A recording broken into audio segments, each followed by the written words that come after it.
नमस्कार दोस्तों। भारत ए और श्रीलंका ए के बीच खेला गया पहला टी20 मुकाबला ऐसा रहा जिसमें हर कुछ ओवर बाद कहानी बदलती रही। कभी लगा भारत पूरी तरह मैच पर कब्जा जमा चुका है तो कभी श्रीलंका वापसी की कोशिश करता दिखा, लेकिन जिस अंदाज में भारतीय बल्लेबाजों ने शुरुआत की उसने मैच का माहौल शुरू से ही गर्म कर दिया। दम्बुला के ऐतिहासिक मैदान पर जब दोनों टीमें आमने सामने उतरी तो स्टेडियम का माहौल देखने लायक था। चारों तरफ भारतीय फैंस का शोर, हाथों में तिरंगे और सबकी निगाहें टॉस पर टिकी हुई थीं। कप्तान तिलक वर्मा ने जैसे ही सिक्का उछाला, किस्मत ने उनका साथ दिया और भारत ने टॉस जीत लिया। तिलक वर्मा ने बिना देर किए पहले बल्लेबाजी का फैसला लिया। उनका इरादा साफ था, पहले बड़ा स्कोर खड़ा करो और फिर श्रीलंका ए पर दबाव बनाओ। लेकिन असली सरप्राइज तब मिला जब टीम इंडिया ए की प्लेइंग 11 सामने आई। युवा बल्लेबाज वैभव सूर्यवंशी और प्रियांश आर्य बल्लेबाजी करने मैदान पर उतरे। पूरा स्टेडियम तालियों से गूंज उठा। हर किसी के मन में एक ही सवाल था, क्या यह नया खिलाड़ी अपने पहले ही मैच में कुछ खास कर पाएगा?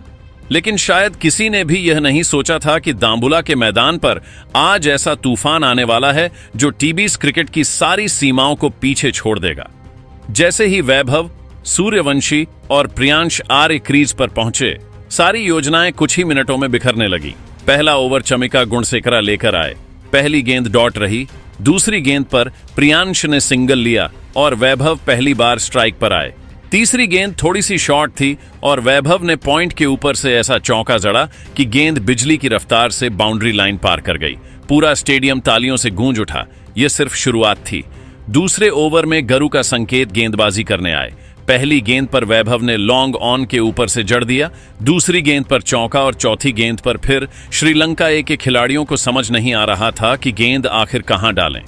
दूसरी तरफ प्रियांश आर्य भी शानदार लय में दिखाई दे रहे थे। उन्होंने कवर ड्राइव और पुल शॉट के जरिए लगातार रन बटोरे। तीसरे ओवर में दुलाज समुद्रता गेंदबाजी करने आए। वैभव ने पहली ही गेंद को एक्स्ट्रा कवर के ऊपर से चौके के लिए भेज दिया। फिर एक शानदार पुल शॉट खेला जिसने दर्शकों को झूमने पर मजबूर कर दिया। प्रियांश ने भी इस ओवर में 2 चौके लगाकर बता दिया कि सिर्फ वैभव ही नहीं, वह भी पूरी तैयारी के साथ मैदान में उतरे हैं। चौथे ओवर में वानुजा साहन को गेंद सौंपी गई, लेकिन नतीजा वही रहा। वैभव ने लगातार एक चौका और एक जड़ा, जबकि प्रियांश ने स्क्वायर कट के जरिए शानदार बाउंड्री निकाली। पावर प्ले के पहले 4 ओवरों में ही भारत ए का स्कोर 60 रन के पार पहुंच चुका था।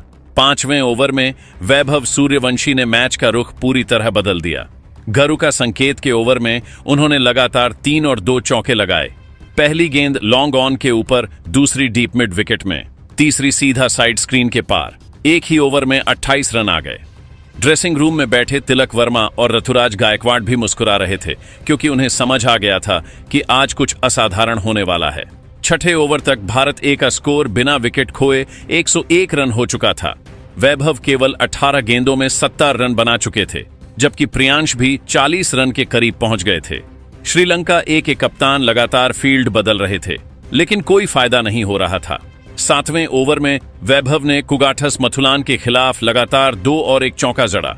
पहली गेंद पर उन्होंने घुटना टेक कर स्वीप खेला जो सीधे स्टैंड्स में जाकर गिरी। अगली गेंद पर कवर के ऊपर से चौका और फिर लॉन्ग ऑफ के ऊपर से। अब पूरा मैदान सिर्फ एक ही नाम के नारे लगा रहा था, वैभव वैभव वैभव। 8वें ओवर में वह ऐतिहासिक पल आया जिसका सभी इंतजार कर रहे थे।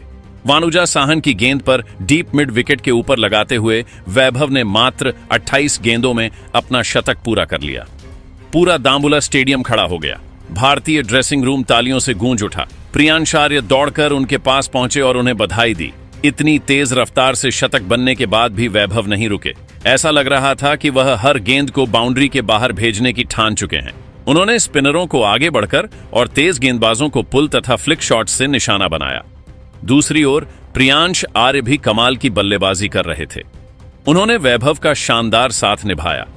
दोनों बल्लेबाजों ने पहले विकेट के लिए 150 से ज्यादा रन जोड़ दिए। प्रियांश ने भी अपना अर्धशतक पूरा किया और टीम को मजबूत स्थिति में पहुंचा दिया। 9वें ओवर में श्रीलंका ने लगभग सभी फील्डर बाउंड्री पर लगा दिए, लेकिन इसका भी कोई असर नहीं हुआ। वैभव ने 2 और जड़ दिए, जबकि प्रियांश ने गैप्स में चौके निकालकर रण गति को तेज बनाए रखा। अब हर गेंद पर दर्शक सिर्फ चौके और का इंतजार कर रहे थे। 10वें ओवर तक भारत ए का स्कोर 170 रन के पार पहुंच चुका था। यह किसी वीडियो गेम जैसा लग रहा था। श्रीलंका ए के गेंदबाज पूरी तरह बेबस दिखाई दे रहे थे। कप्तान साहन अराचिगे के चेहरे पर निराशा साफ दिखाई दे रही थी। 11वें ओवर में प्रियांश आर्य ने लगातार 2 चौके और 1 लगाकर अपना स्कोर 75 रन तक पहुंचाया। उन्होंने शानदार बल्लेबाजी की और वैभव का भरपूर साथ निभाया, लेकिन अगली ही गेंद पर बड़ा शॉट खेलने के प्रयास में वह कैच आउट हो गए। पूरे मैदान ने उनकी शानदार पारी के लिए तालियां बजाई। अब ऋतुराज गायकवाड़ बल्लेबाजी करने आए। उन्होंने आते ही स्ट्राइक रोटेट करना शुरू किया ताकि वैभव को ज्यादा से ज्यादा गेंदें मिल सके। दूसरी तरफ वैभव का बल्ला आग उगल रहा था। 12वें ओवर में वैभव ने लगातार 3 चौके लगाए। पहला कवर ड्राइव, दूसरा बैकफुट पंच और तीसरा स्क्वायर कट। गेंदबाज सिर्फ देखते रह गए। ऋतुराज भी दूसरे छोर से तेजी से रन बटोर रहे थे। 13वें ओवर में वैभव ने लगातार की बारिश कर दी। Long off, mid wicket, square leg और स्ट्रेट बाउंड्री। मैदान का कोई हिस्सा ऐसा नहीं था जहां उन्होंने गेंद न पहुंचाई हो। एक गेंद तो इतनी दूर गई कि स्टैंड में बैठे दर्शक उसे पकड़ने के लिए एक दूसरे से टकरा गए। जब 13वां ओवर समाप्त हुआ तब भारत ए का स्कोर 210 रन के पार पहुंच चुका था और वैभव सूर्यवंशी अपने करियर की सबसे विस्फोटक पारियों में से एक खेल रहे थे। दूसरी ओर ऋतुराज गायकवाड़ उनका शानदार साथ निभा रहे थे। श्रीलंका ए के खिलाड़ी पूरी तरह दबाव में थे और ऐसा लग रहा था कि यह पारी अभी और भी खतरनाक होने वाली है। फिर आया 14वां ओवर। शमिका गुणसेकरा की पहली गेंद पर चौका, दूसरी पर, तीसरी पर फिर चौका। अब वैभव का स्कोर 140 के करीब पहुंच चुका था। पूरा श्रीलंकाई खेमाह दबाव में था। आखिरकार 15वें ओवर में बड़ा शॉट खेलने के प्रयास में वैभव सूर्यवंशी आउट हो गए, लेकिन तब तक वह 138 रन बना चुके थे। उनकी इस ऐतिहासिक पारी में चौकों और की ऐसी बरसात देखने को मिली जिसने पूरे स्टेडियम को झूमने पर मजबूर कर दिया। जब वह पवेलियन लौट रहे थे तो दोनों टीमों के खिलाड़ी तालियां बजा रहे थे। अब कप्तान तिलक वर्मा मैदान पर आए और उन्होंने आते ही आक्रमण जारी रखा। आर्थुरा और तिलक ने तीसरे विकेट के लिए तेज साझेदारी बनाई। ऋतुराज ने कुछ आकर्षक शॉट लगाए, लेकिन वह ज्यादा देर नहीं टिक सके और उपयोगी रन बनाकर आउट हो गए। इसके बाद आयुष बदोनी क्रीज पर आए। तिलक वर्मा ने कप्तानी पारी खेलते हुए मैदान के चारों ओर शॉट लगाए। उन्होंने वानुजा साहन के एक ओवर में लगातार 3 चौके लगाए, जबकि कुगाठस मथुलान को 2 विशाल जड़े। 17वें ओवर तक भारत ए का स्कोर 250 रन पार कर चुका था। अब लक्ष्य था 300 रन का आंकड़ा। तिलक वर्मा ने केवल कुछ गेंदों में अपना अर्धशतक पूरा किया और फिर गियर बदल दिया। उन्होंने डेथ ओवरों में श्रीलंका ए के गेंदबाजों की जमकर धुनाई की। बदोनी भी दूसरे छोर से शानदार साथ निभा रहे थे। अंतिम 3 ओवरों में भारत ए ने लगभग 55 रन जोड़ दिए। हर गेंद पर चौका या देखने को मिल रहा था। दर्शक अपनी सीटों पर खड़े होकर भारतीय बल्लेबाजों का उत्साह बढ़ा रहे थे। तिलक वर्मा अंत तक डटे रहे और शानदार 85 रन बनाकर नाबाद लौटे। उनकी पारी में कई चौके और गगनचुंबी शामिल रहे। बदोनी ने भी महत्वपूर्ण रन जोड़े और भारत ए को विशाल स्कोर तक पहुंचाने में अहम भूमिका निभाई। निर्धारित 20 ओवरों की समाप्ति पर भारत ए ने 5 विकेट के नुकसान पर 306 रन का अविश्वसनीय स्कोर खड़ा कर दिया। वैभव सूर्यवंशी ने 138 रन की ऐतिहासिक पारी खेली। प्रियांश आर्य ने 75 रन बनाए और कप्तान तिलक वर्मा ने 85 रन की विस्फोटक कप्तानी पारी खेली। दाम्बुला का मैदान उस दिन चौकों के मेले में बदल गया था। श्रीलंका ए के गेंदबाज पूरी तरह बेबस दिखाई दिए। दिन खत्म होने तक हर किसी की जुबान पर सिर्फ एक ही नाम था, वैभव सूर्यवंशी। जिस अंदाज में उन्होंने बल्लेबाजी की, उसने यह साफ कर दिया कि भारतीय क्रिकेट को भविष्य का एक और बड़ा सुपरस्टार मिल चुका है।